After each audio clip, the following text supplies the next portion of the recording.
muri inzu There's some Christians nushaka uhaguruke wihanurire so you can stand and prophesy uvuge ngo ibyanyanze byose bingarutseho and say everything that denied me is coming to me. Hey, hey, hey, hey, hey, hey, hey, hey.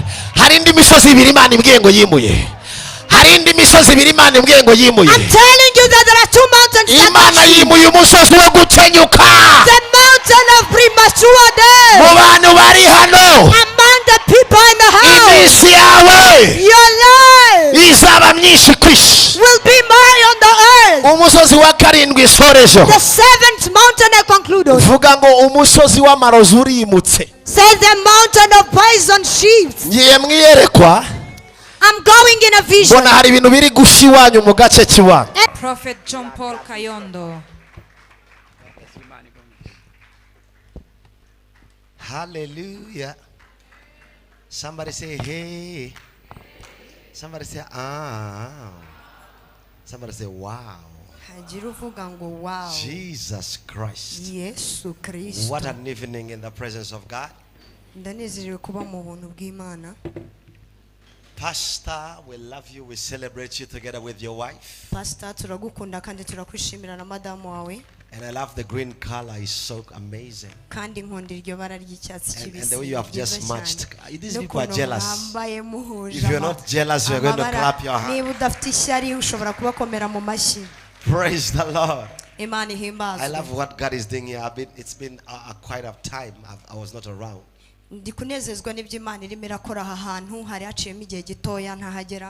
But thank God I'm here now. How many of you are saying, Prophet, speak to me? Oh, my God. So we celebrate the grace of God here. We celebrate all of you that serves in this commission. Both physical and international.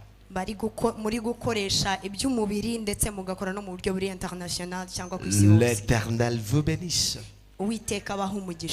Nous vous aimons tellement.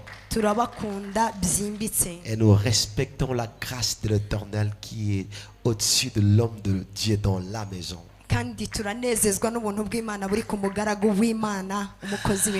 Praise God. Put your hands together. They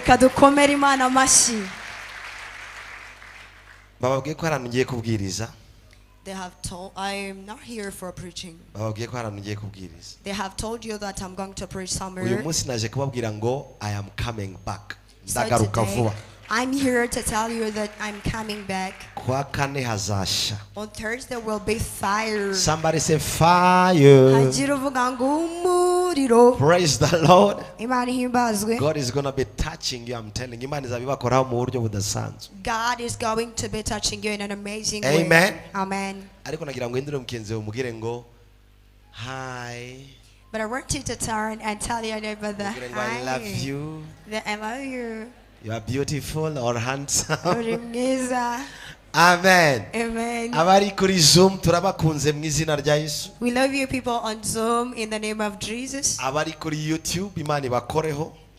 the people on YouTube, God touch you. In the name of Jesus Christ. So I'm not here to preach. I just want to greet you within some few seconds. Within some few minutes. If the Holy Spirit allows me to turn into 15, I will glorify Him. Actually, the greeting of the anointed man of God, it can come to you and it's the key of your life. Jesus told Peter that come. And he started walking above the sea. So if I speak to you to come, and if it's what God permits me to do, all the water that was before you, you will step upon it. Because the greeting of an anointed man is really special. So the greetings that I'm going to offer to you, it says this. There is what God shifts in your life. There is what God shuts in your life. Do you believe that? Amen. Amen. Hallelujah. Hallelujah. Let's open up our Bibles. Let's open our Bibles. Dufungure Bibiliya. Let's open up our Bibles. Sishaka kubatindira ndabasuhuza hanyuma dusenge. I don't want to delay for you. I will greet you, then we pray.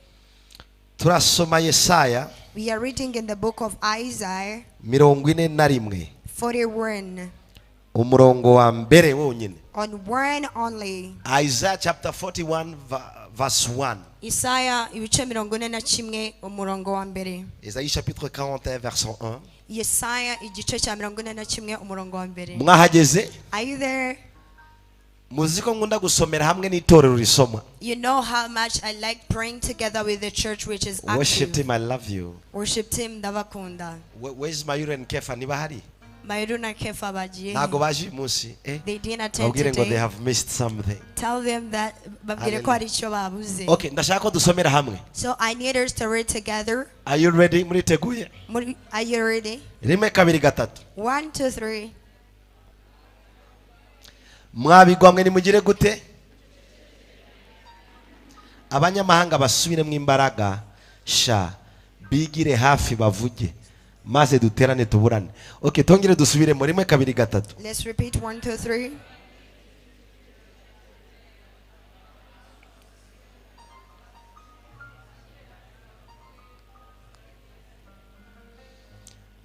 Amen. Amen. Ya, ubutumwa burakomeye. This message is really Keretse abantu bari great. bubusingire. Except to the people who will grab it. Ikirwa ni ikintu kimeze gute? What is an island? Ikirwa ni agasozi kaba mu mazi. An island is the mountain located in sea, Kadakangwa n'ikintu icyo ari cyo cyose. which can be scared by anything.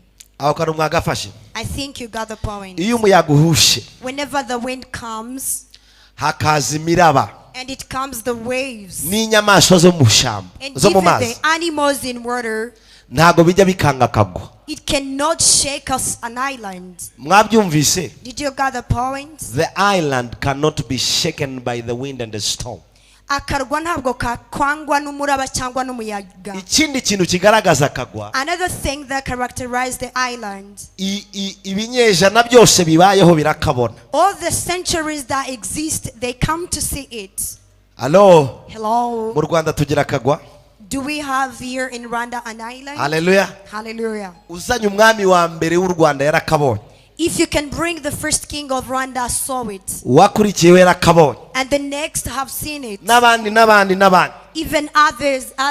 Natwe twabonye uturwa. Even as we have seen an island. Tuzanavaho abandi bazaza batubona. And we will shift and others will come and see it. Then island, ni ikintu kiri permanent gihoraho. it is something permanent. Hallelujah. Hallelujah. Icya kabiri, Number 2, ni ikintu kidacecekeshwa. it is something that can't be silented. Umva rero ijambo Imana yambwiye. Hear from the word God told you. Hari ibirwa mu buzima bwawe There are some islands in your life Imana ubwayo igiye gucecekesha. that God is going to silence by himself. Birahari. There are. Hello, abarokore muri. Hello, dear Christians. Hari ibintu Imana yambwiye ngo mbatangarize igiye gushiramo akanwa kayo ubwayo. There are some of the things that God told me to announce to you that He's going to set in His island. Mwabigwamwe ni muceceke. Islands, be silent, kugira ngo amahanga asubizwe mu imbaraga. so that the nations can be Siko restricted. twasomye bene data. Isn't how we read, dear Nagira ngo brothers? mbaye itangazo rivuye mu ijuru. I would like to give you the announcement from Ukuvuga heaven. mina cyane bikwambare. As you say, mer and mains, let it come to your life. Ikintu cyose cyakwambuye imbaraga, Anything that took off the power from Imana you, iragicecekesheje mu God izina rye. silence it in the name of Jesus. Oya ntago ndi kumumva barokore muri No, hano. I cannot hear you. Mwabigwamwe You islands, ni mucecekere imbere yanjye. keep silence before me. uyu mugoroba imbere y'Imana Tonight before God, hari ibicecekesheje mu buzima bwawe. there is what silenced in your life. Hari ibyo papa watacecekesheje. There is what your father did not silence. Amafaranga yawe atacecekesheje. Your money did not silence it. Connection zawe Your zitacecekesheje. connections did not silence it. Imana igiye kubicecekesha muri aya But matera. hey, God is going to silence them in this service. Ikintu cyaguciye imbaraga Anything that turned you weak, Imana igifunza umunwa. God shuts its mouth.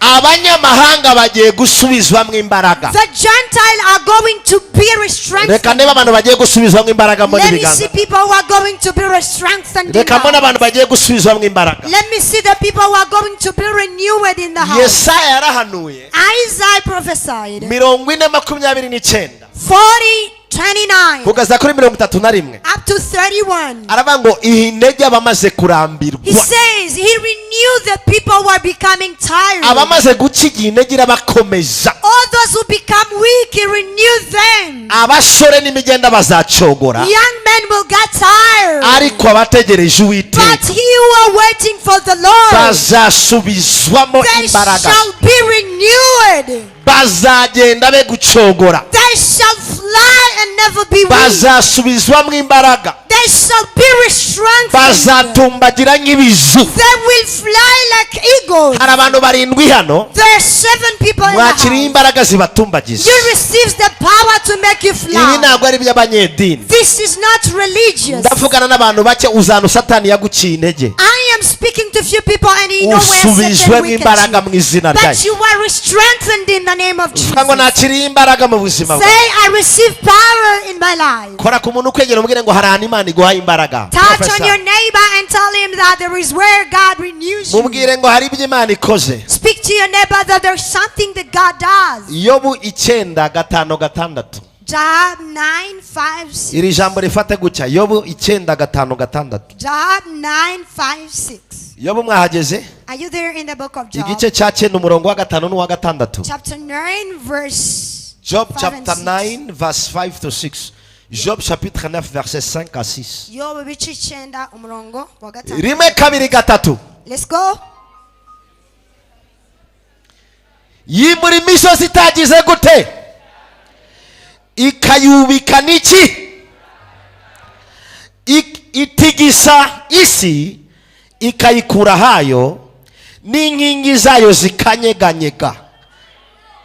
Umva ikintu Imana ivuganye nawe muri ku kwezi kwacu. Listen to what God speaks to you in this Uku kwezi kwa month. Oktobre. In this month of October. Imisozi yari iri imbere yawe yose. All the mountains that was before you. Yakubuzaga guhimbaza Imana. That was stopping you from praising Imana igiye God. kuyimura nayo itabimenye ko yimutse. God is going to shift them without knowing. Imana igiye kuyimurana uburakari bwayo. God is going to shift them with his Ntabwo anger. igiye kuyimura gusa. He is not going to shift Igiye them only, kuyimurana uburakari. but is going to shift them with his Bwirira umuntu anger. ukwegere ngo hari ibyo Imana yamaze kurakarira. Speak to your neighbor that there are things that God is furious of. Oh my God, abarokore ntago ndi kubumva, ntago ndi kubumva. Christians, I cannot hear you. Can I speak to somebody here? Navugana n'umuntu hano. Muranyumva neza? Are you listening to me? Mukore umubwire ngo Imana yamaze kurakarira imisozi yiwanyu. Touch to your neighbor and tell him that God is furious on the mountains of your life. Ndabatangarije ngo muri aya materaniro I announce to you that in this ntago service, biri buvangweho n'amarangamutima y'abavuga it's not butumwa. going to be shifted by the emotions of it. Hari umujinya wera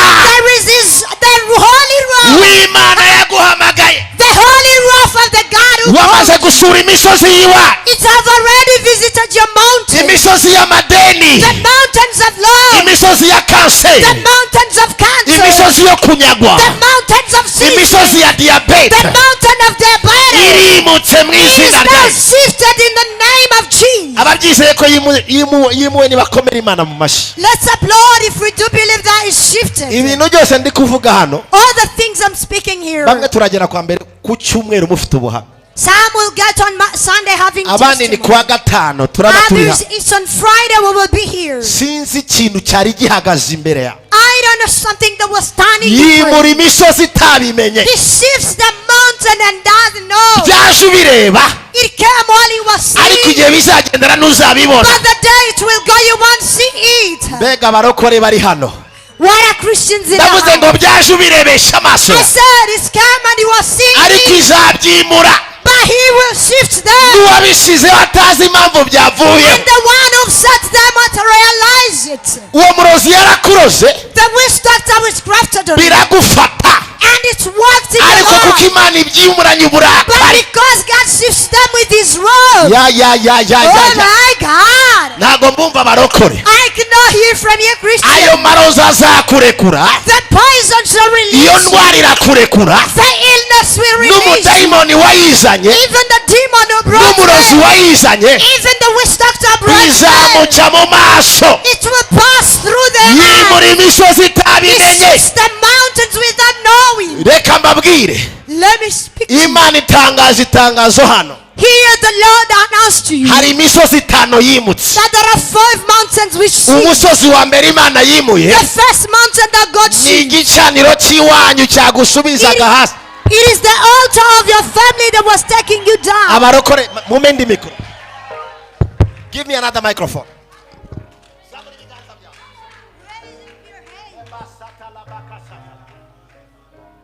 my god haleluya Jesus. bamuhiriye ngenda koresha haleluya uvuga ngo hari umusozi wa mbere imana yimuye Said there is the first mountain. ni that God- igicaniro cy'iwanyu It's the altar of your family. imana irakimuye The Lord shifts it. cyahagaritse abantu b'iwanyu It stopped the people of your ariko mu family. gihe cya uno mugoroba But tonight, imana irakimuye God shifts it. umusozi w'igicaniro The mountain of the imana altar. igutandukanyije nawe God separates you with these. ababyizeye nibagira batya Those who believe it do like this. yimura imisozi itabimenye He shifts the mountain. yimura and imisozi also. itabimenye He shifts the mountain. and imana irambwiye ngo iyo also. ndwara igiye gusohoka mu maraso ya God is telling me that the illness is coming out of igiye your life. kurekura imitsi yawe It is going to release your muscles. ariko abarokore muri hano ntabwo ndi kubumva Christians in the house, I can hear you. murahari Are you there? murahari cyangwa ntabwo umuhari Are you there now? umusozi imana yimuye wa kabiri The second mountain that God ni shifts. umusozi w'ubukene It is the mountain of poverty. iryo ni itangazo rivuye mu ijoro That's an announcement from heaven. ababyandika mu byandika hasi Those who write it notice umusozi something. w'ubukene wari muri famiye The mountain of poverty that was yimura in the imisozi family. itabimenye He shifts the mountain without knowing. haleluya Hallelujah. umusozi wa gatatu imana yimuye The third mountain that God ni shifts. umusozi w'amagambo bakuvuze It is the mountain of gossips. ibinyoma bagushizeho All the lies that sets on you. baraguhimbiye biragufata They have made some liars on imbaraga you. z'imana zigiye kumanukira ayo magambo But the power of God is going to descend on the world. ziyimure mu buzima bwawe And it shifts them in your life. umusozi wa kane imana yimuye The fifth mountain that God shifts. nkomeze nyivuge uko ari itanu Can I continue to say about this? umusozi wa kane imana yimuye The fourth mountain that ni God shifts. umusozi wo gutinza ibintu It is the delayance mountain. hey! Hey! halo Hello! umva ibintu byawe bigiye kwihuta Things are going to be speedy. abafite amafaranga ye barayazanye Those who have your money, they're bringing. ibyawe byahezeyo Your everything that's there. kubera imisozi By the mountain. imana irayimuye God shifts there. icyari gihagaze hagati yawe What was standing in your n'icyo midst. imana And yagusezeranyije what God promised you. kiraguye icyo gisozi It is taking down the mountain. ababyizera bagahagurukira imana nibo biri bubeho Those who believe it and stand, it will happen to you. hey! Hey! hey! umusozi watizije amasezerano yawe The mountain that delayed imana your promise. irawunyeganyeje mu izina rya yesu God shakes it in the name of Jesus. yimura imisozi itabimenye He shifts the mountain without knowing. yimura imisozi itabimenye He shifts the mountain dore without umusozi knowing. wa gatanu imana yimuye hano Look at the fifth mountain that God ni shifts. umusozi wa rejection wo gutabwa It is the rejection mountain. the spirit of rejection Umwuka wo gutabwa.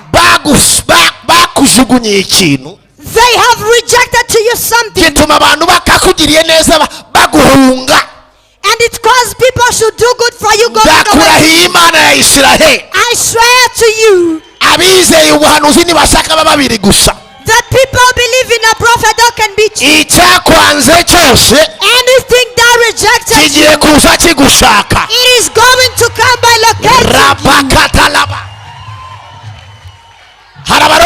muri iyi nzu Are there some Christians in the nushaka house? uhaguruke wihanurire So you can stand and prophesy. uvuge ngo ibyanyanze byose bingarutseho And tera say intambwe everything that denied me is coming to me. hey hey hey hey hey hey hey hey hari indi misozi ibiri Imana imbwiye ngo yimuye hari indi misozi ibiri Imana imbwiye ngo yimuye I'm telling you that there are two mountains that Imana are yimuye umusozi wo gukenyuka the mountain of premature death. mu bantu bari hano Among the people in the house, iminsi yawe your life izaba myinshi kwisi will be more on the earth. umusozi wa karindwi isorejo The seventh mountain I conclude on. vuga ngo umusozi w'amarozi urimutse Says the mountain of poison sheep. ngiye mwiyerekwa I'm going in a vision. mbona hari ibintu biri gushya iwanyu mu gace k'iwanyu And I see things which are burning at your house. ndabwiye ngo uburakari bw'Imana bumaze kubikonkora And I am told that the wrath of the bukongoye Lord amarozi baguteze it have burned the poison that was ntabwo trapped on you. bigiye gukorwa n'imbaraga zawe It's not going to be done by your power n'ubushobozi bwawe or by your mightiness. birakorwa n'Imana wize It's going to be done by the God you believe in. Zakariya 4:6 Zechariah chapter 5 verse 6. wa musozi we It says, you mountain, wiyita iki imbere y'umugaragu wanjye who do you call yourself before my si servant? kubw'inyama n'amaraso It's not by blood or flesh. uzahinduka ikibaya You shall become a valley. hari ibyo Imana ihinduye ibibaya There is what God turns into mukore valley. ku mitwe yanyu Touch on your heads. malabasataraba Tobeya saka. tangira ugira ibintu uvugana nabyo by'imisozi Start speaking to some mountains. alabasotarabayato Bonifaya kotai. hari imisozi ivuyeho There are some mountains that sheaves. hari abantu batanu hano There are 5 people in the house. mwashize ibintu ku isoko They have set things on the market. they have set things in the marketplace Mwashize ibintu ku masoko. byanga kugurwa But it didn't been bought. umva icyo umwuka wera avuze But hear from what the Spirit is speaking. ayadarabakashanda icyubahiro cy'Imana kiri hano ndakimanuye The glory of the Lord is in the uko house. muza gukora kuri kano gatuti As you come to touch on this power, uravana hano sheke yawe mu izina rya you Yesu will get your check here in the name of umuntu Jesus. wese washyize ikintu ku isoko Anyone who set something on the kikanga marketplace kugurwa and is not getting the nyaruka light amasegonda make gusa uvuge ngo fashe sheke for yawe a few seconds and say, I got my check. mukore ku gatuti nimungoreo just touch Touch them on the pulpit just today. touch the altar Mukore ku Imana gatuti. iguhe sheke yawe May God give you your check. elakatanabaya Imana iguhe sheke May God give you your check. Imana iyiguhe May God give you your check. iyiguhe mama May God give you your iyiguhe mu check. izina rya Yesu May God give it to you in the in name the of name of Jesus Christ izina rya Yesu Kristo. take your miracle Akira igitangaza cyakire cyawe. mukozi w'Imana Receive your miracle. Imana iyiguhe mama May God give it to you, mama. mbonye Imana isubije amafaranga mu biganza byawe I see God taking back money in your hand. yimura imisozi itabimenye He shifts mountains without knowing. nta n'ubwo uri bubirote You will not dream about nta it. n'ubwo uri bubyereke uryamye You will not have its ariko vision. ejo nyuma y'amasaha 48 But by tomorrow after 48 hours, uzitegereza icyo kibyimba you will look at that uburaho tumor cyaciye and you will not see it yimura anymore. imisozi itabimenye He shifts the mountain without knowing ikoresheje uburakari bwayo by using his rod. bikozwe n'ikiganza cy'Uwiteka It's done by the mighty hand of bikozwe God. n'ikiganza cye uyu mama yankozeho uyu mama yankozeho stand up unamjua uyu mama tu connais pas cette femme le kabahaso pradiga bahandoske est-ce que tu connais quelqu'un au Canada Hari umuntu waba uzi muri T'as jamais été Canada? là? L'Éternel va t'envoyer là-bas Imana igiye tu vas kukoherezayo. faire un grand ministère prophétique Uzagira umurimo w'ubuhanuzi mugari. est-ce que quelqu'un peut confirmer peut acclamer pour Hashobora apprécier kugira umuntu ubihamisha gukoma amashyi. Dieu t'utilisera maman Imana izagukoresha mama. il y a l'onction prophétique qui brise les jougs de Satan sur ta vie Hari amavuta ya gihanuzi ari ku buzima bwawe. nzamba atia onction na bomwe na yo ya Hari- guérison Hari amavuta ya gihanuzi ari ku buzima bwawe. ugomba notiela maboko bato babele ba cancer Imana izagukoresha abantu bakireza sida za Bazobika. kanseri na bazakira. loboko nzambe au nom de Jésus Imana irabigukoreye mu izina rya Yesu. okay kora ku mutwe wawe Touch on your head. Yesu we nta mwanya mfite Jesus, I have no time. Pastor, uyu mwana uzamwimika ndabibonye mbigize mwiyereko. Pastor, you will ordinate this child. Ntabwo ari ibintu bya nonaha. It is not something by now. Bizafata iminsi. But it will take some kuko mbonye uri days. kumurera mu mavuta. Because I see you raising her in Inyenyeri igiye anointing. kwakira muri Lion. A star is going to shine in a lion. Uyu. Her. Ari igihugu azajya amagarara Lion. She will represent a lion in a certain ministry. Kora muri iki kiganza mama. Touching this hand, Est-ce mother. que je peux prophétiser? Ese nahanura. Quelqu'un peut dire avance prophète. Hagira umuntu wavuga ngo hanura muhanuzi. Quelqu'un peut dire avance prophète. Hagira umuntu uvuga ngo komeza muhanuzi hanura. Mama, ngiye mwiyerekwa wankoze mu kiganza Imana iramwanga ibintu byose bakunyaze biragarutse. I've been in a revelation and I was told that everything that seized from you is Nagiye kubona restored. mbona ibintu biraguca mu myanya y'intoki. I was looking and I see things was escaping you from your hand. Ari kumva itangazo ryihuse. But here from the quick announcement, Imana igufasheho. God touches you Ifashe ku mugabo wawe. and He touches on your hand Ibavanye mu mayira abiri. and He shifts you out of two. Muri aya mezi atatu. Within these 3 months, Ukwa 10. October, Kwa 11. November, Kwa 12. and December N'amezi angahe? are 2-3 months. Ni iminsi ingahe? 90. How many days? 90. Umva icyo Imana ivuganye nawe. Hear from what the Lord speaks to Ibyabaye you. kuri Obededomu bikubayeho. What happened to Obed-Edom is going to happen to you. Hari cyamunara yaba yarakubayeho. Have you ever faced an unction? Ari yaba yarakubayeho. Have it ever happened to you? Byarabaye. Ni ibiki? Ni amazu ni ibiki cyangwa ni ibiki?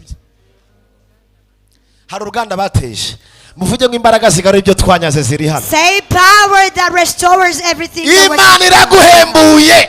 God revives you. Okay, kubera ko nafite umwanya. Because I don't have enough time. N'umuntu wese ufite ikintu bamunyaze hano. Even anyone who has something that Marayika was w'Imana hid akishyize from mu you, biganza byawe. the angel of God restores it in your hands. Akira amavuta, hari abantu Imana igariye amavuta yawe bayanyaze. Receive anointing. There are people who Amayerekwa. God restores. The Inyenyeri vision, y'ubukiri wanyu yifate. the star of wealth in your family. Fire. Take it. Muriro. Muvuge ngo Imana imuhaye akazi kahembwa mu madolari. Say God employs her within dollars. Ariko se mbigenze gute?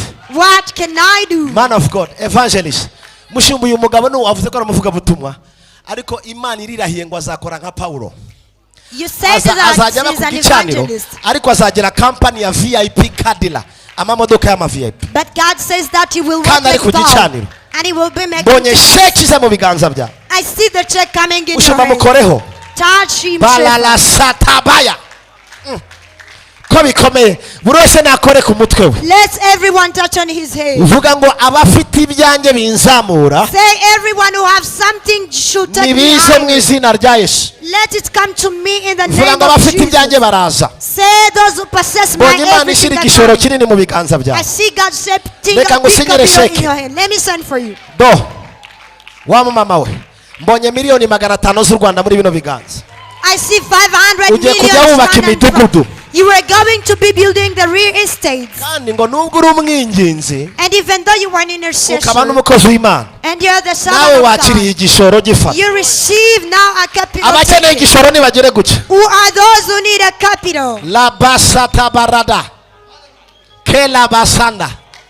Pastor nukuri uziko nagiye mpanura ibintu bikomeye bikasohora. You know that I prophesy. Imana ikwemereye gushingira uyu mugabo.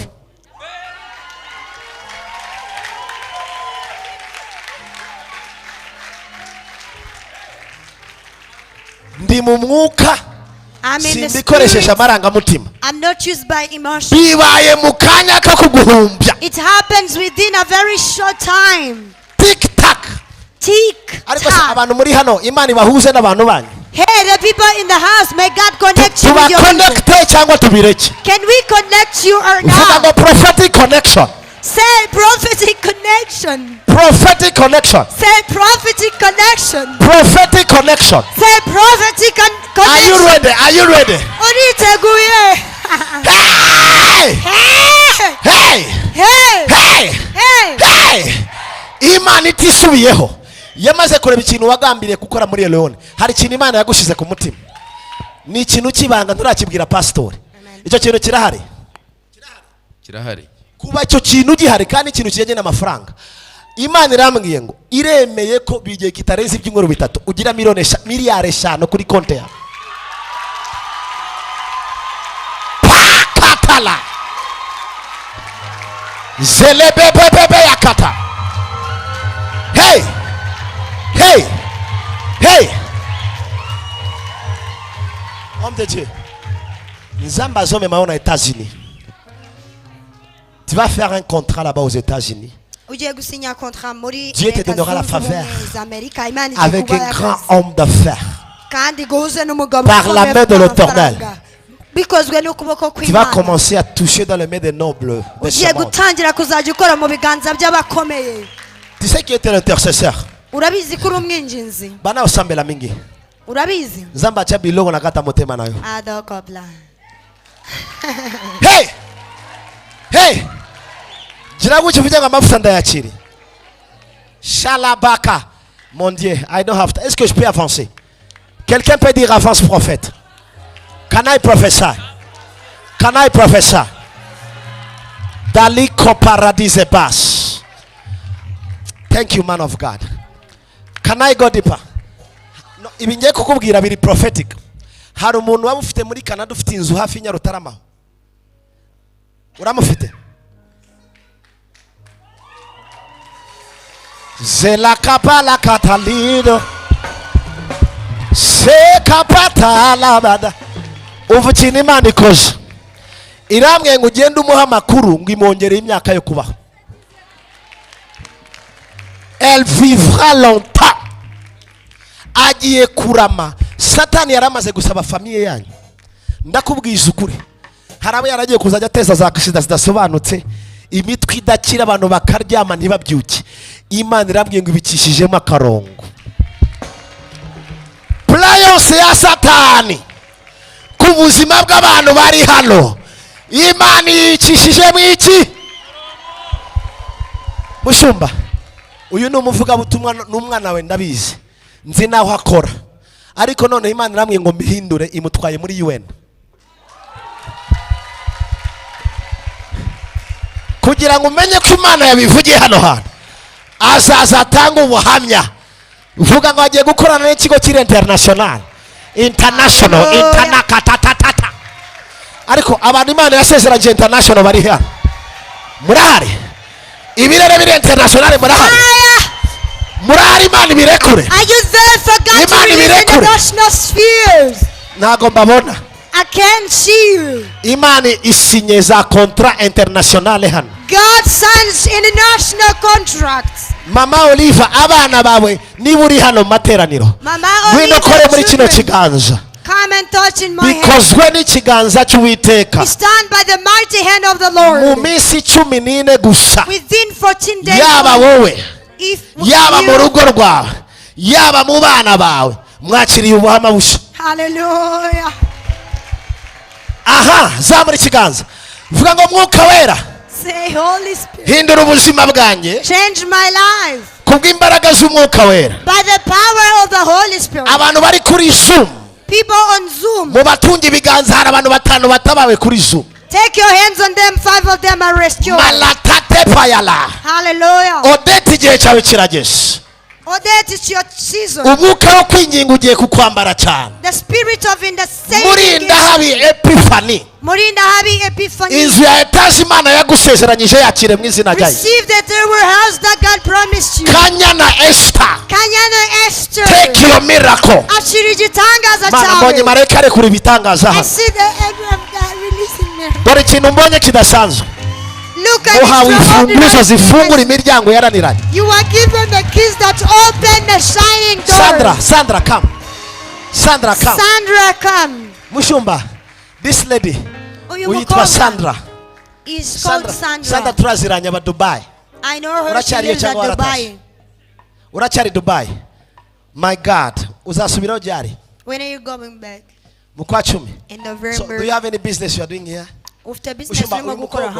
Ari mu bantu banyakiraga i Dubai, ndi Dubai. She's among the people used to welcome me at Dubai. Utegure prophetic gift. Prepare uzusake pastor agusengera. Prophetic gift then come to pray for you.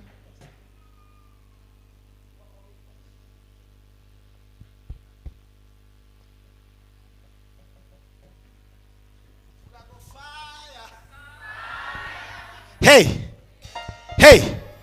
La bakosi paradia balada soto. Sandra ugiye gukora ubukwe bw'igitangaza. Amen. Vuga ngo marriage. Sako tuvuge ngo marriage. Kandi umuntu ugiye gushaka ngo agiye gutungurana. Ndi mu mavuta ashobora kuba adafite urungu ngo mfite. I am a prophet of God. Okay, abantu Imana yasezeranyije wizere ko uri umukobwa uri hano. Urizera ko washaka umuntu udafite uruhu rw'abirabura. Ni umuzungu, ni umuhinde, ni umunyamerika. Ni ukuri ntutinde niba uhari ngwino hano ngukoreho. Icyo gitangaza ari marriage. Okay, nutaza n'akazi kawe. But as I touch you, receive your miracle. As I touch you, hey, take your miracle in the name of Jesus. N'abana banyu bakira ya mavuta international. Icyo kirere gifate. Uyu mugabo vuga ngo n'uyu mugabo yakiri international wedding. Reka mbabwire ikintu kimwe. Let me tell you one thing. What do you want, baby? Come on, baby, what do you want? Urashaka umuzungu. Vuga ngo white man. My God. Take it in the name of Jesus. Mama, ushingiye umwaka utaha mu kwezi kwa gatatu hari ubukwe bubaye wawe. Nanze n'ukwezi kugira ngo umenye ko byavuzwe n'akanwa k'umugore w'Uwiteka. Vuga ngo mu kwezi kwa gatatu. Say in March. Amen. Nukuri bazaza gutanga ubuhamya hano kuko byakozwe n'ikiganza cy'Uwiteka. They will come to give testimony as it said by the Mushumba ye baba we. Harano ngomba guhagarara ku gatuti. There is where I am supposed to stand at the back. Uyu mugabo muziko mukunda. So you know that I love this man. Nukuri yambwiye ngo nubwo uzatangira mu cyumweru gitaha. For really he told me that ati ngwino dusuhuze unadutumira. None ndagutumye abantu bose muri hano. So I invite you people. Kwa kane muzazana amazi y'inyange agacupa. Thursday bring water. Nzayasengera. I shall pray for ndabwiye ngo hari imbaraga z'Imana zizayamanukira. I am told you mukajya kuyakaraba hakagira ibintu by'iwanyu bibarekura. You will clean it yourself. N'abari kuri YouTube nazo muranyemera dukomera amashyi umushumba. You will allow me that we upload for the shepherds. Guitar.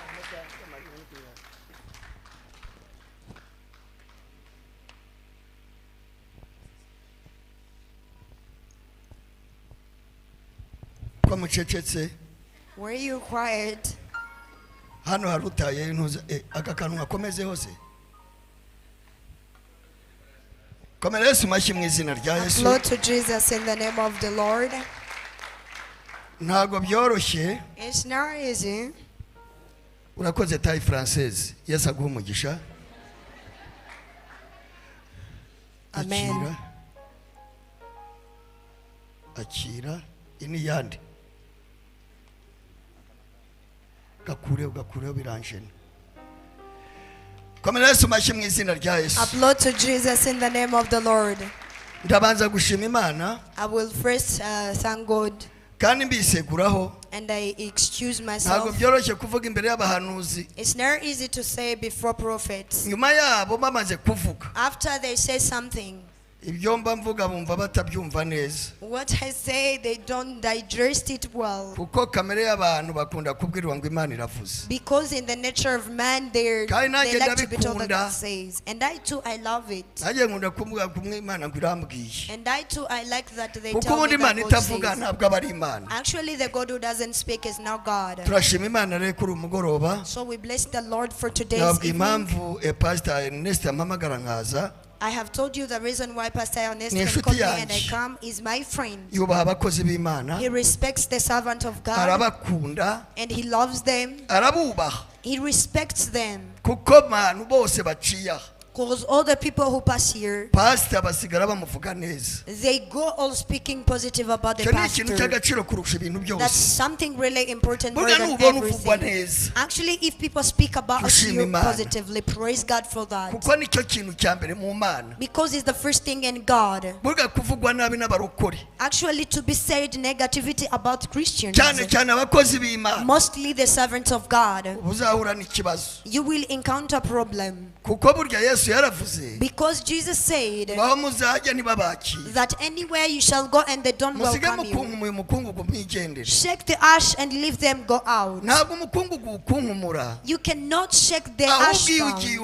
But whenever you go there sorrowful, actually the people face the troubles. If you see you have hosted the servant of God in your home, at least boil for him water and drink it. Those are the principles of the servants of God. Do this. Praise be to Jesus. We have the principles of God. God has where he bless, and God has where to offer the real life, and God has where he offer long life, and God has principles that he works through. And this is why he have set 10 commandments. But even though we are in grace, but the remaining ones are still working, because Jesus came to renew them. Applaud to Jesus. I bless the Lord then, because when Pastor Ernest called me, I come no matter what. I too had somewhere to go to preach, but I stopped it. They changed for me to go in the next of next week. I'm going now then to teach you. Be alert. I will not prophesy to you, because they have already prophesied to you. Do not think that I'm not a prophet. My prophecy does not even go wrong. If I can try to prophesy to you, it's really tangible. I'm not an old man prophet. Praise be to Jesus. When I prophesy to you, why are you taking baskets? Do this. Hallelujah. Hallelujah. We are going to learn the word of God. You know that I preach or teach about more things. And because I don't have familiarity in the things of God, actually God has principles like I told you. But I have told you that first I am a man, like you see, I'm not a woman. I am married with one wife with 10 children. And on one wife, and that woman knows my wife. They are almost looking alike. And I have a grandchild. And I need to marry the rest of my children. They go get married. I receive son-in-laws and daughter-in-laws. This is what I'm praying for. I am a man who loves Jesus. We've been together for many yangiriye neza tayi française gira vuba ariko amatayi abahuye niwe tayi française abandi barababeshyira asa n'umukobwa wanjye mfite umukobwa we rero simuvuze izina Yesu ashimwe yitwa Gatako wagira ngo n'uyu nguyu ndashima Imana tugiye gusoma ijambo ry'Imana. We are going to read the word of God. The title of the word today, I'm not going to speak about altars, because they're there and it had been on you for many long. But pastor or prophet, one of them, they said that one are going to be broken. So if there are things that God is going to do good for, He is going to do good for you. I, in my life, I came in this country in 90-something, you can understand. But God spoke about revival. God said that He will do good for people. He said it within 10 years past, saying that I'm going to remember the Christians, saying that I'm going to remember those who prayed to me. Actually, the word of God tells us that, behold, my ears are going to hear from you, and my eyes are going to see. So do you think the eyes of God are blind? Do you think the ears of God are deaf? But there is a time when he sees, and there is a real time he's here. Now he is going to see and he hear. Do this. Yes, Ashim. Praise Jesus. There are things that God is tired of. He is tired of reproach to his people. Let me repeat it. He is tired of the people who were despised. Actually, whenever you were despised and you fear God, they are despising your God indirectly. Today then, there is a word that God gave me that says that all of them in God, in Jesus, it have taken near to us. Do this.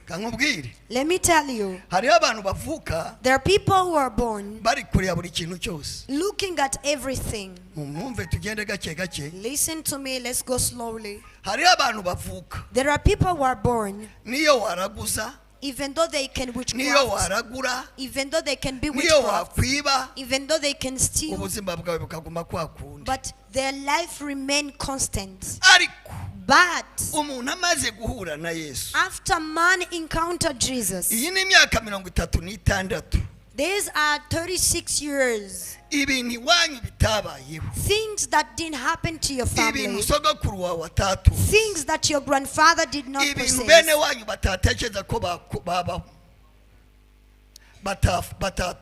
things that in your family they don't think they can possess. This man called Jesus Christ. Yesterday night I've been reading a word. The man who encountered Jesus and was blind, and he asked him, you were born blind, and he gave him sight. And he encountered other people. He was like, are you the one or not? Are you the one or not? Isn't this the one who was born blind? And then there was asking him that do not keep on arguing. It's me. So how comes your sight are working? He said, it's the man called Jesus we encountered, and he took mud on my eyes, then I saw. Something that hurts me, it's one. It is that people doesn't go in Jesus deeply. They come for 10 years, 5 years without any transformation. But whenever a man is transformed, Jesus turns and transforms his life. Let me tell you again. This God I've been serving for years. The person who saw me in 86 or 85 and he saw me today, he cannot recognize me. That's how to encounter Jesus. Yes. Jesus is the only one who can change your history. Is the only one who can give you what your father and grandfathers did not give you. Is the only one who can give you to fly while your father did not even use a motor. We were taken closer. Tell your neighbor that we were taken closer. Let's read the word of God. Let's go in the book of Genesis chapter 27. And then we will go slowly. I have told you that we did what? We were taken closer. Tell your neighbor that everything, any good thing in the earth, it's closer to you. Say anything good that's wished. Anything that your grandfather and your father didn't possess, it's nearby you. soma ijambo ry'Imana ku murongo igice cya 27 umurongo wa 27 itangiriro. Okay. Twigijwe hehe? We were taken closer. Itangiriro 27 umurongo wa 7 wa 27 wa 27. yego. Okay. Murumva ariko ibyo mbabwira? Are you listening to what I'm saying? Do this. Ntabwo mureba. Haravuga ngo aramwegera aramusoma, yumva impumuro y'imyambaro ye, amuhesha umugisha ati, impumuro y'umwana wanjye imeze nk'iy'umurima Uwiteka yahaye umugisha.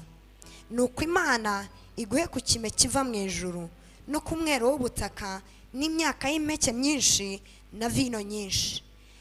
Amoko agukorere, amahanga kwikubita imbere, utware bene so bene nyoko bakwikubita imbere. Uzakuvuma wese avumwe, uzakwifuriza umugisha wese awuhabwe. Isaka arangije guhesha Yakobo umugisha, Yakobo akiva mu maso ya Isaka se, Esawu mukuru we arahiguka. Ihute Nawe ateka inyama. Washinga kati ihute simbuka. Ndaje nigisha bene wacabo. Nawe ateka inyama ziryoshye azizanira se, abwira se ati, data byuka urye ku muhigo uwo mwana wawe kugira ngo umeshe umugisha. Isaka aramubaza ati, urinde? Aramusubiza ati, ndi umwana wawe w'imfura Esawu. Isaka ahinda umushyitsi mwinshi cyane ati, ninde wahize umuhigo akawunzanira? Nkaba nariye kuri ibyo byose utaraza nkamuhesha umugisha, kandi koko azanawuhabwa. Esawu yumvise amagambo ya se, aboroga umuborogo mwinshi w'umunyamubabaro, abwira se ati, jye najye mesha umugisha data wambyaye. Aramusubiza ati, murumuna wawe yazanye uburiganya yiba umugisha wawe. Aramubwira ati, Yakobo ni Yakobo koko, izina ni ryo muntu. Ubu ni ubwa kabiri andiganya, yankuyeho ubutware, dore none nkuyeho n'umugisha. Arongera aramubaza ati, nta mugisha wansigiye? Isaka asubiza Esawu ati, dore namuhaye kugutwara na bene so, nabamuhaye kuba abagaragu be, kandi namugaburiye vino n'imyaka y'impeke. Nagukorera iki mwana wanjye? Esawu abaza se ati, nta mugisha n'umwe usigaranye data? Jye nanjye mpesha umugisha data. Esawu araturika ararira. Isaka se aramusubiza ati, ubuturo bwawe buzaba kure y'umwero w'ubutaka, buzaba kure y'ikime kiva mu ijuru. Inkota yawe ntizakubeshaho, kandi uzakorera murumuna wawe, kandi nugoma uzikuraho uburetwa yagushyizeho. Shacheka. Zamura amaboko yawe ugira utya. Lift up your hands. Aya ni amagambo akomeye. These are great words. Ni amagambo abantu basoma bagasiga aho ngaho. Are the words people read but they don't mind about it more. Ikintu cyambere aba bantu bavaga indimu. The first thing is that those people were brothers. Nawe nkuko ari abantu muva indimu. Like you have other brothers too. Cyangwa abanyarwanda mwese. Or maybe you all are Rwandan. Cyangwa mwese mwavukiye amezi 9. Or maybe all of you were born to 9 months. Aba bantu kuntu bavaga n'indimwe bo bari impanga. The way these people were from the same womb were twins. Murumva neza? Are you listening properly? Reka mbabwire. Let me tell you. N'imyaka sindi muto. Even in years I'm not young. Hari abantu bavukana ari babiri. There are people can be born and their Hari abantu brothers. imiryango ibaho. There are people whom their families exist. Ikaba abanyamugisha gusa. And they become blessed only. Ndababwira ariko iri jambo nababwiye umutwe waryo. I'm telling you, but the title of this word Ngo muri Kristo Yesu. is that in Christ Jesus Ibintu byose byatwigiye hafi. all things came closer to us. Yakobo Jacob, yavaga inimwe na Esawu. he was the brother of Esau. Bari bene Isaka. They were the sons of Isaac. Bavutse ari impanga. They were born twins. Nta n'abandi bana yari afite. And he didn't have other children. Uko Yakobo yakoze kose urakuzi. You know all the procedures of whatever Ariko Jacob yabonye did. umugisha. But he were blessed. Gira utya. Do this. Murumva ibyo mbabwira? Are you listening to what I'm saying? Komera Yesu mashyi niba wumva. Applaud to Jesus if you can hear me. Barabavandimwe. They were brothers. Actually, there are things concerning generational curses I teach. Even some time I speak about this. And you can think of why. You can see a beautiful girl. And you see the family of beautiful girls who have very long necks like those of horns. But they don't get married. Marriage lives far from them. Do this. The prostitute from Mijina, they got married from Mijina. And beautiful girls remain without marriage. And you say it was far from us. Jacob, his father confessed words upon him. He stole from the blessing. He sees and it's his real name. But he is really blessed. That's how the world is. This is how the world is made. It is like that.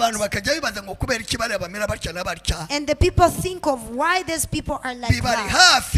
It's been nearby them. But you are far. Are you listening? Who is listening? Thank you. Who are those who yet understand something? There is some things which are far from you. And you see, you pray for them till you cry, and there are some others who doesn't cry. There are some words people say and you hear from them. That one went to pray for 25,000. And another one went to pray for 100 million. And while they was praying together, and he said, what's the matter? He was like, I have a problem of 23,000, and I gave it to him. I prayed for him. He was far from 25,000. Let me tell you, the world we are living in, if you don't have Jesus, there are things that Satan have set in your family, except if you can see. That's why Jesus talked about to be born again. But it will always remain that everlastingly. But we praise the Lord Jesus who took us near. Do like this again. Let me tell you. In 2001, there is a woman who gave out testimony, and I was listening to her. She's not the beautiful woman in Rwanda. Actually, do never be proud of anything in Rwanda. Because the beautiful girls are in Rwanda. Educated people are in Rwanda. People who have money, they are in Rwanda.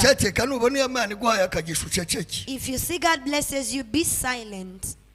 And the woman gave out testimony, I was around. And she said, I bless the Lord, I was out of Mijina. And I met a leader of armies. And that leader of armies of 2001, I don't know his rank of today, but beautiful girls who didn't misbehave, they are still silent. The virgins of 60, they are far. Don't laugh. Remember where you are. And there are some people who doesn't know 10 millions. And there are normal people like you are. There are people who are saying that they have seized from them 90 something millions. Do you think I know how it looks? Do this. There are some families that live that way. And the girl behaves many years without getting married. And the women have culture. But because it's far from their family to live in a marriage, to be in their marriages, they try and they get divorced. And you think of why you divorced, but you can't get the reason. You are far from marriage. Do this. ayo magambo murayumva? Are you listening to those aho words? murayumvise wa magani wa Yesu? Are you listening to those Yakobo words? Imana itangira kuvuga gusa. Then God started speaking to Jacob. Yibye yabeshye He yiyambitse lied. ubwoya bw'ihene kandi ngo ni inyamaswa. He pretended to be in the skin of his brother while he's an animal. He lied. ariko umugisha yarawutwaye. But he will take the blessing as well. His father, ati umugisha uzakuba hafi. he said, the blessing will be Ikime cyo near mu to ijuru you. kikuri hafi. And even the ash of Ubuturo heaven bw'ijuru will be bukuri nearby hafi. you. Even the dwells of heaven will be Ukwanga nearby. mwanji. And your enemy will be my enemy. Uzaba hafi y'umugisha. You will be closer to the Uzaba hafi blessing. y'umwero w'ubutaka. And you will be nearby Uzaba the hafi, uzaba harvest. hafi. You will be near. Birarangiye ariko. It was over. Hariho abantu bateye baryo. There are people who live such Ejo life. agacuruza inyanya. Tomorrow he does business of Mwaka utaha tomatoes. agacuruza koruta. Next year he does business of Akubaka coltan. amayetaje 20. And he built 20 towers. Wowe kubikanga. But you doesn't work. Ariko icyo nshaka kukubwira. But what I want to tell you, Hari umugabo wabitwigirije hafi. there is a man who took it all closer to us. Ntibavaga nimwe ari babiri. They were brothers. Hariho abantu gusa babanyamugisha bawuvukanye. There are some people who were Ni nayo naturally born mpamvu with mubwira blessing. aya magambo. That's why I tell you this word. Ntukagire umuntu ishyari. That never be jealous to Kuko anyone. ni ibintu bimuri hafi. Because it's something nearby them. Niba ari umukobwa mwiganye ukabona ni ikirara ejo arashatse biba ari hafi. If it's a girl whom you went to the same school and tomorrow he got Niba ari married. umusore w'umujura It's nearby him. w'umugi ejo yabonye amafaranga biba ari hafi. If it's an alcoholic man and he gets money tomorrow, it's nearby them. Don't be Kuko ntacyo jealous. uzabatwara. Because you will not do anything wrong to them. Nawe turi kurire. You too shout Hari and ibintu cry. Yakobo ataririye. There are things that Jacob did not Yavaga rimwe cry nawe for. Sawu ararira. He was the brother of Esau and Aravuga he ngo cried. data jye nta mugisha umpaye. And he said, Father, aren't you blessing me?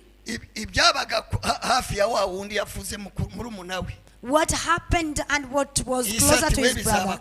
Bizaba kure yawe. And his father was like, you, it will be far from you. Hariho abantu bateye baryo. There are some people who live such life. Hariho abantu bava hariho ibintu bibigira hafi bibi.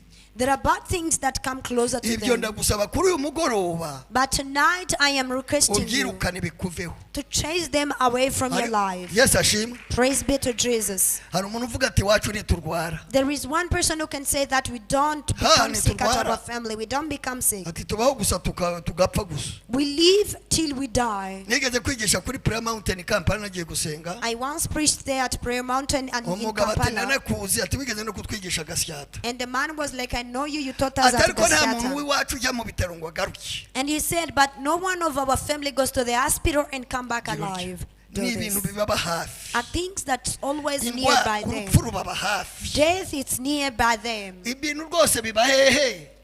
Things are there. Urupfu rubaba hehe. Death is nearby them. Kurwara akantu kangana urwara. To suffer from something like Umugabo nail. umumotari yaramuhetse. A man was on a motor Baranyerera bikubita hasi. and then they slipped up and they Arabyuka fell ntabwo down. yakomeretse n'umumotari ntiyakomeretse ariko asa n'akantu gashazeho gutya gatoya. They woke up and no one of them were hardly wounded. Tatanasi yinjiramo. And the titanus entered in his life and he died by it. He died by Motari we it. yanakomeretse cyane ntiyagira icyabo. And the motor driver, he was wounded, Ukiwabo but nothing happened. But to him in urupfu his rwose family, ruraheze ruroroshye mbega murarworohera kubica. it is easier for death to access you. Gira utya. Do this. Bukeye asigaza mukuru we. And then his elder brother remained. Yari atuye hafi aha ngaha simbivuze. He was living closer the area. Imana I can say it. iranyereka. But God revealed to Ngo uriya me mugabo nawe agiye gupfa nka bene wabo. that this man is going to die like his Duhuriye hano brothers. kuri sitasiyo aha ngaha dore. And then we met here nearby Aha ku station. maferuje utaragera ku maferuje kuri inzira izaha. Here in this roundabout. Ndamubwira ntihagarara ntihari ibintu Imana imbwiye. And I told him that stop, there are things that God tells Imana me. imbwiye yuko iwanyu hari urupfu I told him that God tells me that in your family kandi there nawe is rugiye death kukwica. and you are going to die too. Usenge Pray harder, utange ibitambo give out sacrifice kugira ngo icyo kintu kikuveho. so that that thing may be taken off to you. Yari umuntu ungana muri iyi myaka yanjye. He was a man in the same Burya range abantu of age bumva like me. nabi Actually, the people who misunderstand ni abasaza. are the old man. Gira utya. Do this. Ni abaki Old man. ubu mpanuriye sinakwemera kandi umanuriye ukuri. If you can prophesy to me, it's really hard to convince me, and you are telling me the truth. ngubwo byavuzwe ngubwo Imana yabivuze irabikuraho noke nijewe ntaje nshoje ubutumwa nka marayika Gaburiyeli. And he said, as God said it, he will take it off. I was like, I am just giving you a message like Gabriel haca angel. imyaka hambere. It passed like 2 years. ndamubaza ariko nza kubaza ni wa mugabo wari tuyati yapfuye kera. And I asked, is this man still alive? There was like he died from many years ago. abantu bahoze bavuga pastor cyangwa Prophet Ernest. People was saying about Prophet yahoze avuga ikintu Ernest. cyitwa inzozi. He was talking about something concerning buriya dreams. niba hari ikintu Imana ikoreramo cyangwa ubuzima bw'abantu. Actually, if there is something that God works in within the lives of people, buba mu nzozi. it is in dreams. inzozi ntutsindira cyangwa utsindirwa. In dreams, it's where you defeat or you ntugakinishe overcome. ikintu cyitwa inzozi. Never joke with something called ntugakinishe ikintu dreams. cyitwa ubuhanuzi. Never joke with prophecy. yarapfuye He died. kandi Imana ntiyashaka kwapfa. And God, he wanted him to yashaka die. asenga. reka He mbabwire wanted him to pray. Let me hari tell ibintu you, twihaye muri iki gihe there are things that we are giving ourselves nowadays Imana nayo yamukundaga. that God loved him too. Imana nayo yamukundaga. Oh, God loved him niyo too. mpamvu Imana yamutwaye. That's why he took him back. Imana se irajya kurya abantu. Do you think he's taking them for eating? dayimoni zirakwica ngo Imana niba ishaka. Demons will kill you and you say it's the will of God. ahubwo ni ukuba urupfu iwanyu muri setting iwanyu mu bazima Shatani abica vuba. But is that in a demonic setting of your family, the devil kills you? I was really hurted by this kandi Imana one. yarayimubwiraga. And God spoke to him many undi times. muhungu akereka umugeni iruhande rwe. And another man would get a vision Imana of a pit imubwira iti before igituro him. kirakurinze nawe araguma arakinisha arapfa. And God was telling him that hari ubwo the nigeze bread is kubigishaho waiting for ngira ngo him. inzozi sinazibigishe nzazigisha ikindi gihe. I think I taught you about dreams, but I will take another time to teach about it. Do this. gira utya gira utya gira. Do murumva this, ariko do this. ibyatwigiye hafi.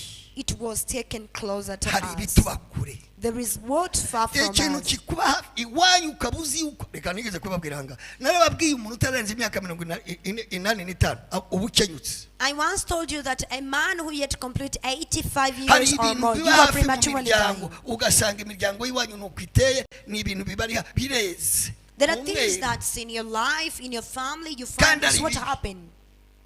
ukarwara umukuru wawe akarwara myoko wanyu akarwara so wanyu akarwara iteka musimburana mu bitaro You bibari find hafi. you were sick, your uncle is sick, your elder brother, your young sister, you were always Ariko icyo nshaka replacing each other at the kukubwira. hospital. But I wanted to tell you ubushake bw'Imana ku muntu that the will of God on a man, ni ukugira ubuzima it bwuzuye. is to have long life. hari abantu bacuruza ibintu bagakira. There are people who does business of some things and they hari get umuntu ahangaha rich. twakuranye hano hafi simpavuze iyo hoteli urayizi. There is a person we grew together here and you were sure of this hotel. naramubajije ntiwakize utati simbizi. I asked them, how did you Afite become inzu rich? And ahangaha they said, ahangaha I don't know. navuze. I don't want to mention the house, Ni but uwacu it's mu nearby this Mayaga. house. Is from our place, ye Mayaga. mvuka muri za Butare mama akavuka i Bugesera I hariya. was born at Butare, but my mom was born at ariko Bugesera. ise But nawe uko nibuka ise what I remember about his yari father, afite igare icyo gihe mu Mayaga gutunga igare muri 70 cyari igitangaza. he had a ride in 90 something at Mayaga to data possess a yagiraga inka ride was really n'ibimasa great. by'amapfizi ntagura igare ahubwo akagenza amaguru. My father had cows and cows, but he wouldn't buy a ride and he walks on reka turekera fields. Let's stop Esau there. araturika ararira. Esau busted and cried out. iyo twigijwe kure na buri kintu cyose When we are taken far from hari everything, ikintu Imana yadusigiye. there is something that God let us remain for. nugoma If you become rebellious, nugoma if you become rebellious, niwanga imibereho if you deny any kind niwanga of life, gukomeza ukuri if you deny to continue the way you uwo are, mutwaro uzakuva ku bitugu. that burden shall be taken off to your reka shoulder. dusoreze mu ijambo riri hano. Let's end up on the word founded here. urankunda Do you love me? ongera ukomereze mu mashyi. Applaud again to Jesus. tugomba kwigizwa hafi na buri kintu cyose. We must be taken closer to everything. niba satani atunze imodoka utunga igihumbi. If Satan possess one car, possess 1,000 of them. hari umukozi w'Imana njya mbabwira mu Befesi igice cya 2 Ephesians chapter 2. ngaho hasome. reka mbabwire njya mbaha ubuhamya ku mukozi w'Imana w'inshuti yanjye. I give you testimony about a friend of mine. ntabwo yigeze yugama imvura mu ishuri. He had never hide himself from ejo them. naramuhamagaye namakuru cyati nemeza ati nturi hehe atingiye Washington mfite igiterane. I asked him, hello, how are you doing? And he was like, I'm okay. Where are you going? That in kubera ko Washington. Yesu yabyigije hafi ariko. Because Jesus took everything closer to Baraje him. gukoma mu mashyi reka nkubwire. You are failing to upload, but let me tell you. P1 umva ntabwo hanga hari intambara ngo arahunga avuye aha. The person who didn't go to P1 and now is not shifting that it's a battle here. He told me that I'm going abroad just. Ati dusenge kurira zira ndege yitwaga Sabe na hano hirya. He was saying how flying in those flights is really something great. And at that time, we don't have even milkless tea. And I asked him, are you crazy or you're normal? You're flying, where are you going? You are not out of money that you will go at Darfur. You are not becoming sick that they take you in India for treatment. And he said, let's pray, I will fly.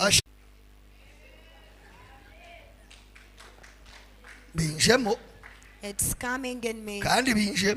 And it's coming in me. Please do not go. Hallelujah. Hallelujah. Umurongo wa kangahe?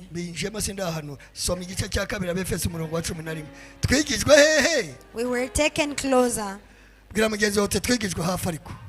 Tell your neighbor that we were taken closer. Even you were taken. That no one fly to your family. Do this. Remember, the reason why Jesus says this words, the reason why the word of God tells us this words, it is because it's giving us the warning. Remember, I know you exaggerate. They used to tell you that your fathers were leaders, but remember, the reason why God took us from struggles, it is because everyone says that my father was a chief. Another one is like my father was a vice of chief. But who were the citizens? They were all leaders. Remember that nothing you should be successful in Christ Jesus. This man of Israel I'm talking about, who shifted me from an area, I can tell you, all of it can be possible. Mwibuke ko icyo gihe mwari mudafite Kristo, mutandukanijwe n'ubwisirayeli, muri abashyitsi ku masezerano y'ibyasezeranijwe, ari nta byiringiro mufite by'ibizaba, ahubwo ibyiringiro. Mwari mufite se byiringiro ki? Which kind of hope did you have? Ariko buri muntu wese avuga ngo afite barimo barabahanurira hanga. But they are prophesying to you here now. Ati Imana ivuze ibi nibi. That here the Lord says this and this. Think of the time you were born in. Think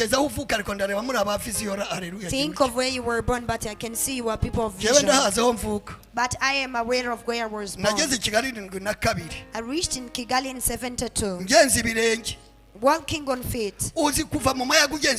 Do you know to come from Amayaga on feet? With no flips. Peage was there where they asked for the tax of cars. Even the main road was descending to Nyabugogo. I came to visit my sister at Chimurura. Giving me money, I walked on feet that I won't touch it. I went back at Amayaga on feet. Zamwita, remember? Do this. Do this again. Hallelujah. Hallelujah. They gave me 572. I went back. I walked on feet that I won't touch other people's money. 500 now it's like 5 millions. Leaving from that place, I went in the forest of Uweru. Do this. Where we used to eat meat while the cow dies. If it doesn't die, we don't eat it. Remember. Do this. Ahubwo mwari mwisi mudafite Imana rurema. Applaud to Jesus. Let me tell you, There is no single bad thing in the niba ubona world. n'ibintu bitaratungana If you see things yet happen, ariko wizeye Imana rurema, but you believed in the God who is kera a creator. twararwaraga We used to become ariko sick. navutse muri generation mbi we I was Yesu born we. in a bad generation. Jesus. nararwaraga I used to become sick. urwaye malaria That I suffer from malaria. aho kugira ngo bakujyane kwivuza Instead of taking you to the hospital, bagacana uruhindu bakakotsa mu mutwe, they just make a hot spear, then they take it in your ubanyoketse head. kangahe kuko mama ari togite ukotsa. It happened to me for many times because my mama Wibuke is a doctor. Remember no that. kubaho n'ubuntu bw'Imana. To live even is by the Hari grace umugabo of wigeze God. kwigisha nawe mfite semina mu Mutara ngo Imana yaratwimanye. There is a man who preached. I had a seminar there in Twebwe Mutara, uko but God twakuze denied Imana to give yagize us. ite. The way we were born, God denied to give us out. Uzi kuba uri uruhinja Do you know to be a child bakakotsa from that kunda. family, and then they burn your womb? ndagushima mwami, I praise ariko God. nibuke But remember, vuga uti ndibutse. say I remember. Burya iyo umuntu ajya gukunda Yesu ni ukwibuka. Actually, for you to love God is that you remember. Twakuze nabi, We were badly raised. twakuriye mu byaro bitagira inkweto, nambaye inkweto mfite imyaka 21 kama mbiri nayo. We grew in a village and I put on a flips while I was turning Nsubizamo 21 rugabire years. 7 nakanga ubwo ni inkweto za mbere yewe. In 70 something, I put on those Nibuke ties shoes and remember. soma ndimo ndasoza. Gira urya, ongera ugira urya, Do this. vuga uti twigijwe hafi ariko. Say we were taken closer. Uti ibintu kuri Yesu, muri Yesu byose byagize hafi. We are now in Jesus, everything was taken closer Uti to us. kurama bituri hafi, Say long life is near to us. kushaka bituri hafi, Marriage is near to us. gutunga bituri hafi, Wealthy is near to us. gukira bituri hafi, Treasure is near to us. ubuzima buzira umuze buturi hafi, Good life is near to us. kansa zituri kure, Cancers are far from us. diabete ntizizatwegera. Diabetes won't come to closer to Soma us. soma ndimo ndasoza. Ariko none kuko muri Kristo Yesu, Gira urya, do this. umva Listen. yaguhereye hejuru ko aguha tansiyo, He started up by giving you attention. arakubwira ati noneho mwibuka ariko He tells you, but now remember hepfo none that. ati reka mbabwire But now then he's saying, let me noneho speak ubwo to you. muri Kristo But Yesu. as you were in Christ Jesus, Reka mbabwire let me tell you, ndi mukuru abenshi ndabaruta nako I'm mwese. old and Hari I ufite am imyaka 36 hara? older than you. Is there anyone who is Ufite. 66 years here? Ufite ngahe mama? How many Aratinya. years? Abantu basigaye bagabanya imyaka. 6 ni ngaho ufite. 6 ni ngaho hawe. Ngo amena. Gira urya. Komera Yesu mu mashyi. Applaud to Jesus. Genda baruta rero. So I am older than Mu you. bintu bihindura amateka mu buzima. Among things that change history in life, Ni umugabo witwa Yesu wenyine. it is a man called Jesus Naho only. ubundi udahinduye ikirere. But if you can change the atmosphere, Ikirere kiwanyu kiragufata kikazakwica uko gishaka. the atmosphere of your family takes you and kill you Ndakubwira ngo anyhow. twigijwe hafi. But I'm telling you that we were taken closer. Je nigeze kubabwira. I have told you Iwacu that ntitugira in abana our benshi. family we don't have many children. Turababyara bagapfa. We give birth for them and they Nabaga rimwe die. n'abashiki banjye babiri. I was born with my two sisters, Tukava rimwe na murumuna wanjye umwe bose barapfuye. and I was born with one brother and they all died. Ariko maze gukizwa. But after I was saved, Ikintu Imana abanje kunsezeranya. something that God promised me, Yarambwiye ati nguhinduye umuryango. He told me that I turn you into family. Mpura n'umukobwa mwiza w'inzobe. I met a beautiful brown Ejo girl. ubundi mwita marayika. I call her Angel, Hambere namwise nzobe idahanda. and I used to call her Anda. Komera Yesu mu mashyi butagira ishyari. Applaud to Jesus if you were not Nawe ashamed. genda madamu wawe urerye umwita. Go and find a nickname to your wife. Aranyuze. I am satisfied with Umugore kwemera her. akabyara abana 10. A woman who can accept to give birth 10 to 10 batagabanyijeho children. n'umwe. 10 of them. Gira urya. Do this. Inga nze ndebe irindi zina mwita. Let me find out another name. Kandi aracyari muto. And she's still young by the Naramubwiye way. ngo ngira ubyara abandi. I have told you how to Ati give mbyaye birth again. ati namenya ko babindoze. She said if I can give No, birth, I manuka can be hepfo sure nta that I kibazo. was witchcrafted.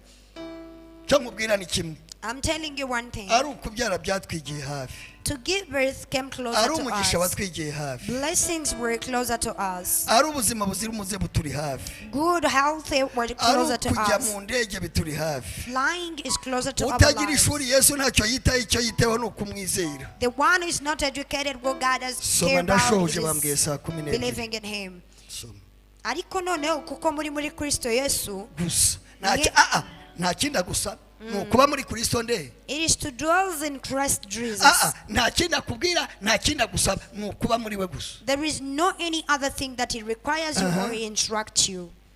Mwebwe abari kure kera mwigijwe hafi n'amaraso ya Kristo. Uwo ni we mahoro yacu, kuko yahinduye twebwe abari kuba umwe, akuyeho ubwanzi aribwo rusika rwari hagati yacu rutugabanya. Amaze gukuzaho amategeko y'iby'imihango umubiri we, umva ngo ariko noneho ubwo muri Kristo Yesu byonyine. that as you were in Christ Jesus only. Ntibisaba amashuri, It doesn't require you the levels of ntibisaba education. background nziza, It doesn't require you the positive ntibisaba kuri background. muremure cyangwa uri mubi, It doesn't require you that you're beautiful ntibisaba or not. ukomoka, It doesn't require you your biragusaba background. byonyine gusa. It requires you only Gusa kuko muri Kristo Yesu. just that you were in Christ Jesus. Ibintu byose byatwigiye All hafi, the rest came closer to ibyari us. kure byatwigiye hafi. Everything that was far from us were taken closer. Abantu kenshi basaba za visa, Many people ask for visa. ntabwo Gakwere yigeze arwana na visa. Gakwere did not fight with a Yaragiye visa. barayimuha aragenda, He went and he was given kuko ibintu byose immediately byari bimuri hehe. because everything was Zamura closer amaboko to yawe. him. Raise up your hands. Vuga uti twigijwe hafi, Say we were taken uti closer. Imana ishobora byose. Say, Lord God Almighty, Haguruka. stand up, stand up. Urabizi igihe iyo bampaye isaha niyo nubahiriza. You know, when I'm given an hour, I respect it. Nari kure, Nari mfite n'amasezerano y'ibizaba, nari kure y'Imana. none ubu Ariko ubu nigijwe hafi n'amaso ye, ubu sinkigenda niganyira, ndi umwana w'ihoraho. Yesu ashimwe. Praise Jesus. Gira utya, Do this. tayi Française azi gusobanura ntazi kuririmba, yabyishe byose zamura iyo ndirimbo. Shima Imana mutima wanjewe, shima Imana uwakubatuye, shima Imana wowe rudahemuka, shima Imana mutima wanjewe, shima Imana uwakubatuye, shima Imana wowe rudahemuka. Nari kure, nari kure, natirijiro namba nari mfise amasezerano y'ibizaba, nari kure y'Imana.